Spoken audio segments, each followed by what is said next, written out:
An innocent black veteran, just trying to live his life, suddenly finds himself targeted by the very people who should have honored his service. Arrested by the police, mocked and humiliated, Henry Cole's life is about to take a deadly turn. But what the officers didn't know was that his past was far darker and more dangerous than they could have ever imagined. And when the FBI steps in, everything changes. Before we dive into this jaw-dropping story, hit like if you're ready for some intense action, and subscribe to our channel for more shocking stories like this. Where in the world are you watching from? Drop your location in the comments below. It was a humid Thursday morning in the small town of Ravenbrook, the kind of place where people knew each other by name and made judgments just as quickly. At exactly 7:46 a.m., Henry Cole, a 74-year-old black man, walked into Redfern Diner wearing his faded army green jacket, the one with his name stitched above the pocket. His gait was slow but proud, his eyes sharp behind gold-rimmed glasses. The same table was always his, back corner, by the window. But this morning something felt off. People glanced at him longer than usual. The young couple stopped talking altogether when he walked past. Henry ignored them. He'd lived through worse: Vietnam, Desert Storm, things these people couldn't imagine. Let them stare. He pulled out a small journal and began writing. The waitress, Trudy, approached with her usual weary smile. "Same as always, Mr. Cole?" she asked. Henry nodded. "Black coffee, 2 scrambled, no toast." Trudy turned, but hesitated. "Just so you know, the sheriff's department has been making a lot of noise about strangers, said they're on edge with all the protests lately. Might want to lay low." Henry looked up, expression unbothered.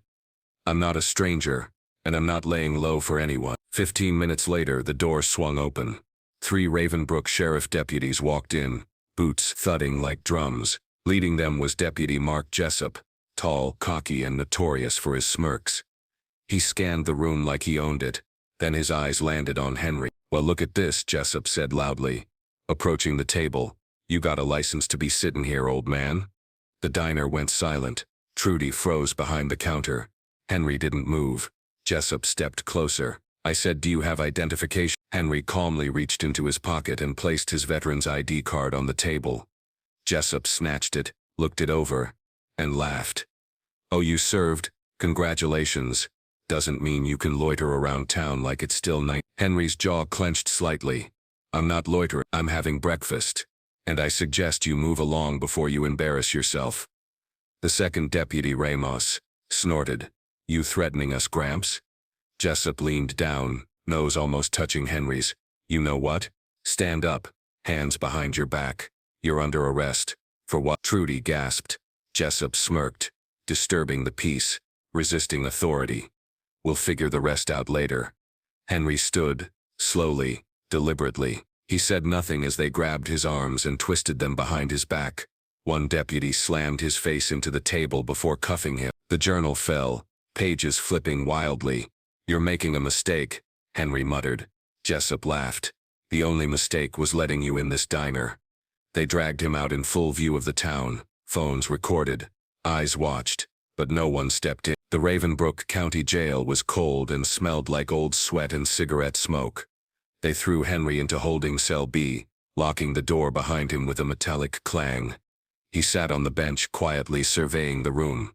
Across the hall, 2 officers played poker at a desk. One of them scrolled through his phone, eyes widening. "Yo, Jessup, you might want to see this," he said, pushing his phone across the desk. Jessup picked it up. A video, posted just 12 minutes ago. Over 300 racist arrest, black veterans slammed by Ravenbrook deputies. The comments were flooding in. News hashtags, civil rights lawyers being tagged, journalists already asking for interviews. Even CNN had reposted the footage. Jessup's face darkened. Stupid town can't mind its business. By 10:32 a.m., Henry was still silent in his cell. He stared straight ahead as the TV mounted above the officer desk blared. Breaking news. The arrest of a 74-year-old decorated veteran in Ravenbrook sparks national outrage. Then came the kicker. The anchor paused, holding up a photo. Henry Cole, not just a veteran but a former special intelligence operative for the United States military. According to federal records just released, Cole was awarded 2 medals of valor and served in over a dozen covert missions worldwide.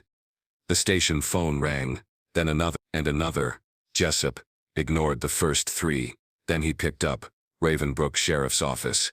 The voice on the other end was crisp, calm, dangerous. This is Agent Vaughn, FBI.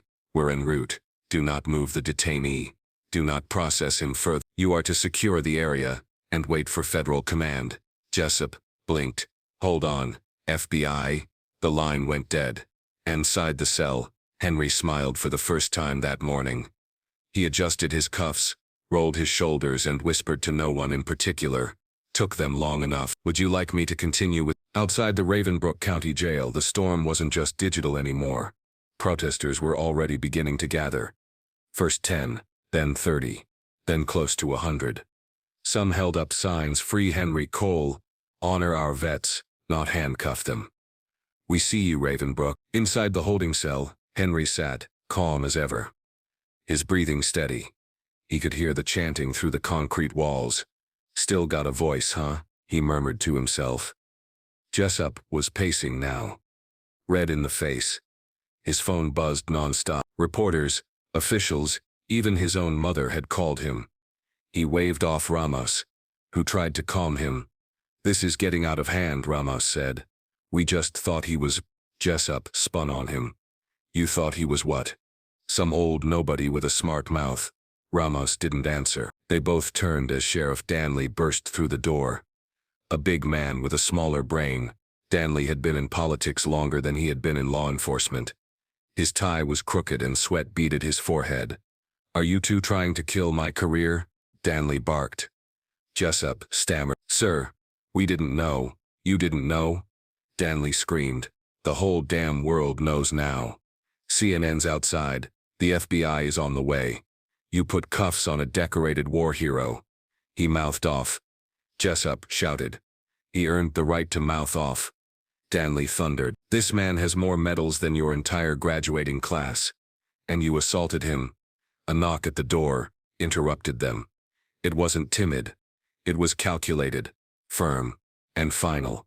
Danley opened it. 3 men in suits stepped inside. One showed a badge. "Special Agent Vaughn, Federal Bureau of Investigation." "Where is Henry Cole?" Vaughn asked flatly. Danley motioned. "Holding cell B, down the hall." Vaughn didn't wait. He walked with 2 agents behind him. Clipped, methodical steps. The hallway quieted. The tension thickened. When he reached the cell, Henry was already standing. He looked Vaughn in the eye and gave a half nod. "Took you longer than I expected."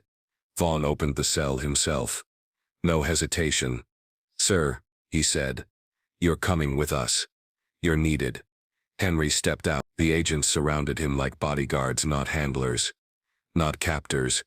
As they walked past the desk, Jessup blurted out, "Wait, he's still under arrest, right?" Vaughn stopped, slowly turned. He stepped toward Jessup until they were nose to nose. "You laid your hands on a retired senior operative of the United States government without cause, mocked his service, and detained him without charge," Vaughn said coldly. "You are no longer asking questions. You are under review." Jessup opened his mouth, but Vaughn was already gone. Outside, the FBI's black SUVs were waiting. The crowd gasped as Henry stepped into view. Cameras flashed. Journalists yelled his name. Protesters cheered. Henry didn't say a word. He got into the vehicle, and it sped off. Inside the SUV, Agent Vaughn handed Henry a tablet. "Take a look," he said. On the screen was a classified security breach alert. A name blinked, Project Sandrift. Below it, a list of personnel. Henry's was at the top. "Someone's been poking around files connected to your last operation," Vaughn said. "And whoever they are, they're not from around here." Henry scrolled. This was supposed to be buried. It was, until last week. "Someone wants it back in the light. We think your arrest was more than just bad policing." Henry raised an eyebrow. "A setup?" Vaughn nodded. "Maybe. Or maybe someone knew the fastest way to flush you out was to make it personal." Back at Ravenbrook, Sheriff Danley called an emergency press conference. He stuttered through apologies, blamed miscommunication, and promised a full internal investigation. No one believed him. Jessup was placed on unpaid leave. Ramos resigned that night. But the town had changed. People whispered Henry's name like legend. That night, inside a secure FBI facility 100 miles from Ravenbrook, Henry sat at a steel table. He pulled a pen from his breast pocket and tapped it slowly. Vaughn entered with a folder, dropped it in front of him. "Recognize anything?" Henry opened it. Inside were blurry surveillance photos. A man with a military cut. Scar across the right cheek. Hidden in each image was the same mark, a tattoo of a black falcon. Henry's eyes narrowed. "I buried that man in Yemen." Vaughn leaned forward, apparently not deep enough. In a shadowy room halfway across the world, a screen glowed. An image of Henry's arrest played on loop. A hand reached forward and paused it. A low voice muttered, "They found him." "Good." Then the screen went dark. Ravenbrook had never felt smaller than it did after Henry's arrest. Word had spread, not just in town but across the state, across the nation. The once quiet streets were now filled with news vans, protesters, and a rising tension that didn't seem to dissipate. People in the diner, the old barber shop, and even at the hardware store talked about one thing: Henry Cole. Henry, however, was now under the FBI's protection, at least for the time being. The operation known as Project Sandrift was classified, but it was clear to Agent Vaughn that it was only the tip of something far larger and far more dangerous. Inside the FBI safe house, a small, nondescript building hidden in plain sight, Henry paced. He could feel the weight of the world pressing on him, but it wasn't the weight of his age, nor the pain from the old bullet wounds that ached the most. It was the realization that this was far from over. He had survived years of covert ops, years of keeping his identity buried. And now, somehow, someone had found him. Vaughn sat across the table, flipping through the dossier that was now in his hands. Henry watched him but said nothing. "You knew?" Vaughn asked, tapping a photo of the scarred man on the screen. "This is Corbin Reed. He was on the CIA's watch list for years. You two have history?" Henry stopped pacing, turned, and fixed Vaughn with a steely look. "History? Yes, we do." Vaughn leaned forward, setting the dossier down. "You want to explain why this man Reed was never on any public records, why he was blacklisted in almost every country, and why he's linked to military operations that were supposed to be buried forever?" Henry's face darkened. "Reed was a ghost. He used to be one of my own. But when the mission went wrong in Yemen, Reed turned on us. I was the one who had to clean it up. And I thought I buried him." Vaughn absorbed this, his fingers drumming on the table. "Why are you being dragged back into this now? What does Reed want with you?" Henry clenched his fists, frustration building. "Reed is a shadow. He always has been. And now someone's pulling his strings again. That's why he's using Ravenbrook to flush me out. He's using these cops, the protests, to make his move, to get my attention." Vaughn stood up, walking toward a large map on the wall that was marked with pins, strings, and notes. "The thing is, Cole, we can't just sit here waiting for Reed to make the first move. He has a network. His reach goes far beyond what we can trace with the resources we have." Henry's gaze hardened. "Then get me out there." Vaughn paused, glancing at Henry, his face unreadable. "You think it's that simple? You're a target now. You've been a target since the moment you stepped back into the light." Henry straightened. "I'm the target, Vaughn. I don't run from ghosts." Vaughn nodded, understanding the unspoken words. He'd seen it before, the obsession of a man who had spent his life buried in the shadows, only to be dragged back into the war he thought he had left behind. "You're right," Vaughn said. "But there's one thing I need to make clear. If we move carefully. The moment we leave this house, you'll be stepping back into a world you may not be ready for. This isn't just Reed. He's part of something much bigger." Henry's eyes flickered with old pain, but his voice was firm. "Then we deal with it, one ghost at a time." The following day, Agent Vaughn and Henry moved in silence through the FBI's Secure Operations Center. The room was lit only by dim monitors, casting sharp reflections on their faces. Vaughn's team had already pulled everything they could find on Reed's movements, but it was clear that the man had a well-established web of secrecy. In the deep corners of the dark web there were whispers of someone powerful, who had been funding Reed's operations for years. "We're running out of time," Vaughn muttered as he scrolled through a series of encrypted files. "We don't know where Reed is, but he's close. Too close for comfort." Henry's gaze was fixed on the screen, but he wasn't looking at Reed. He was looking at the names, the locations, and the connections that made up the broader puzzle.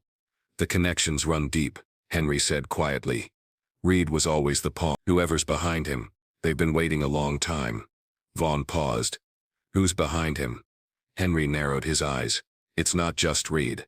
It's a whole network of intelligence operatives, mercenaries, and politicians. They've been running things for, and if Reed is back, then that means this network is about to go public.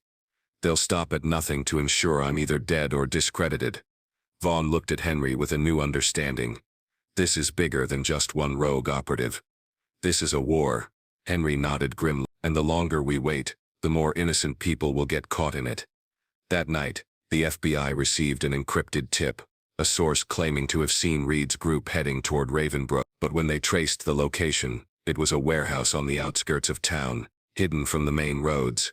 Vaughn gathered his team, preparing to move, but Henry was already making his way to the door. You can't keep me here. I'm going in, Henry said, his voice low but determined. Vaughn stopped him.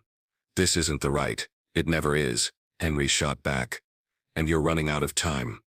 Outside, the wind howled as they approached the warehouse. The moon cast a pale glow, illuminating the dark silhouette of the building. It was eerily quiet. As they approached the doors, Henry's instincts kicked in. Something wasn't right. The air felt too still, too prepared. The cold wind whipped through the air, carrying with it a sense of foreboding, as Henry and Agent Vaughn approached the dilapidated warehouse. It was an abandoned storage facility on the outskirts of Ravenbrook, a place that most would pass by without a second glance. But tonight, it held something much more dangerous. Henry's gut tightened. Every step brought him closer to the unknown. He could feel the hairs on the back of his neck stand up, his old instincts kicking in. This was a place where secrets were kept, where people like Reed operated in the shadows. Vaughn, along with a small team of agents, was moving cautiously behind him. But Henry wasn't waiting for orders. His years of training had taught him one thing. Hesitation could get you killed. Stay close, Henry whispered, as he pulled out a flashlight, scanning the area. And stay low. The warehouse loomed ahead, its metal door rusted and barely hanging on its hinges. There was no sign of life, no movement, no sound, just the cold, creeping silence. Henry stopped at the door and listened. The faintest sound, footsteps, echoed from inside. They're here. Without a word, Henry pushed the door open. It creaked loudly, but the sound was drowned out by the buzz of a nearby generator. The agents followed him inside, where the dim light from the generator flickered weakly, casting long shadows across the empty room. Clear, Vaughn signaled to his team. Henry nodded, but his eyes remained sharp. They moved deeper into the warehouse. Boxes were stacked high, some broken open with old files and equipment spilling out onto the floor. There was a faint smell of decay mixed with the acrid scent of rusted metal. Henry's eyes narrowed as he scanned the room. Reed's here, he muttered under his breath. Suddenly, a door on the far side of the warehouse creaked open. A shadow moved inside. Henry's pulse quickened. Stay here, Vaughn ordered. He motioned for his team to cover the back exit. Henry didn't listen. He stepped forward, his military training kicking in. His eyes focused on the figure emerging from the shadows. It was a man broad-shouldered, wearing a dark tactical vest, and walking with purpose. Henry's heart skipped a beat. There, standing before him, was Corbin Reed, the man Henry thought he had buried all those years ago. Reed's eyes flicked to Henry, then to the agents behind him. A slow, sinister smile spread across his face. Well, well, Reed said, his voice low, full of mockery. The old ghost finally shows up. Henry clenched his jaw, his hands balling into fists. You're still alive, Reed. Why? Reed shrugged, his eyes scanning the room as if he didn't care. I'm a survivor, Cole. Always have been. You, on the other hand, look like you've run out of luck. Henry stepped closer, never breaking eye contact. You don't get to mock me, Reed. You don't get to hide anymore. Reed's smile faded, replaced by a calculating look. You don't understand, do you, Cole? It's not about you anymore. It's bigger than just you and me. It always has been. You think the CIA and your little friends can protect you forever. This is bigger than all of us. Henry's mind raced. He was dealing with something more than just a rogue agent. This was a much larger operation, and Reed was only the tip of the iceberg. Before Henry could respond, Vaughn motioned for his team to move in. But Reed was quicker. With a smooth motion, he pulled a concealed pistol from his side and aimed it at Henry. "I don't think so," he sneered. "You think you can just walk in here and end everything? Put the gun down, Reed," Vaughn shouted, drawing his own weapon. Reed laughed, his grip tightening on the pistol. "You think you can stop me? You've been a thorn in my side for far too long, Henry. It's over. All of it." For a split second, the tension in the air was suffocating. Henry's mind worked rapidly, analyzing every possible outcome. He could take Reed down, he had the skills. But the FBI was here and he couldn't afford to make a misstep. "Not now. I don't think you fully understand," Henry said, his voice cold. "You're outnumbered, you're cornered, and you're about to lose." Reed's eyes narrowed. He didn't seem scared. In fact, he almost seemed amused. "You have no idea who you're dealing with, Cole," Reed said quietly. "You think the FBI's going to stop me? You think Vaughn has any idea how deep this goes?" The sudden realization hit Henry hard. Reed wasn't just acting like a lone wolf. He was part of something far more powerful. He had allies, and the stakes were much higher than anyone realized. Suddenly, the sound of engines echoed from outside the warehouse. Henry's instincts screamed. "Vaughn," he yelled, his voice urgent. "We've got company. Get ready." Vaughn looked confused for a second, but then his eyes widened as a convoy of black SUVs pulled into the lot. The sound of doors slamming and boots hitting the concrete echoed in the distance. Reed smiled once more, the hint of victory in his eyes. "I told you, Cole. You're too late." Henry's heart pounded as he prepared for what came next. He wasn't just up against Reed anymore. This was a war. The sound of heavy footsteps grew louder as the convoy of black SUVs screeched to a halt outside the warehouse. Henry's instincts kicked into overdrive. Whoever was arriving was here for a reason, and it wasn't to help him. Reed's grin widened, his eyes glinting with a mixture of confidence and madness. He knew something Henry didn't. He had resources, allies, and most dangerously, knowledge of how to stay hidden in plain sight. Henry took a quick breath, his military training kicking in, as he assessed the situation. He was outnumbered, but not outsmarted. "Move," he barked at Vaughn, pushing the agent to the side as he reached for his sidearm. The agents fanned out, taking positions, but Reed wasn't waiting. He turned, ducking into the shadows of the warehouse. Before Henry could stop him, Reed shouted into a radio, "Code Black. Execute." Everything happened in an instant. A loud crash from the back of the warehouse, followed by a series of gunshots. The agent scrambled to return fire, but Henry's focus never wavered. His eyes stayed locked on the door Reed had disappeared through. "Vaughn," Henry shouted, barely audible over the chaos. "Get your team out now. We need to secure the perimeter." Vaughn hesitated for a second but then nodded. He pulled out his phone, barking commands into it. "Move fast. Now." Henry's legs burned as he sprinted toward the back of the warehouse. Ignoring the chaos behind him, he knew Reed wasn't working alone. This was just the beginning.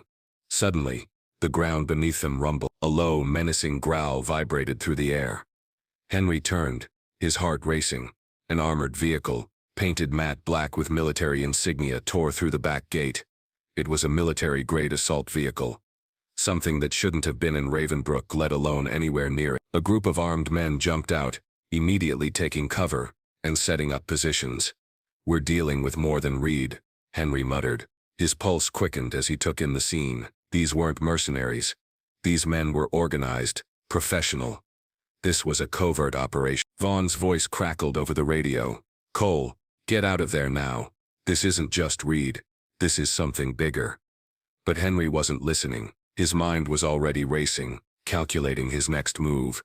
He couldn't back down, not when there were people he cared about, not when the fight was just beginning. A figure appeared in the shadows. Reed. He stood there, smug as ever, a remote control in his hand. "You think you can stop this, Cole? You were always one step behind, and now you're just another pawn." Henry stepped forward, his voice a low growl. "I'm no pawn, Reed, and this ends tonight." Before Reed could respond, the roar of an engine cut through the air. Another convoy of black SUVs screeched into the yard, blocking the escape route. Henry's eyes went wide as the first man stepped out of one of the vehicles. A man he hadn't seen in over a decade. Agent Smith, the man who had trained him, the one who had turned on him all those years ago. Smith had been the mole, the one who had set Henry up during his last mission. He'd betrayed them all. "You're still alive," Henry said, his voice cold with disbelief. Smith gave him a mocking smile. "You really thought you could escape this, Cole? You're not even on the right side anymore."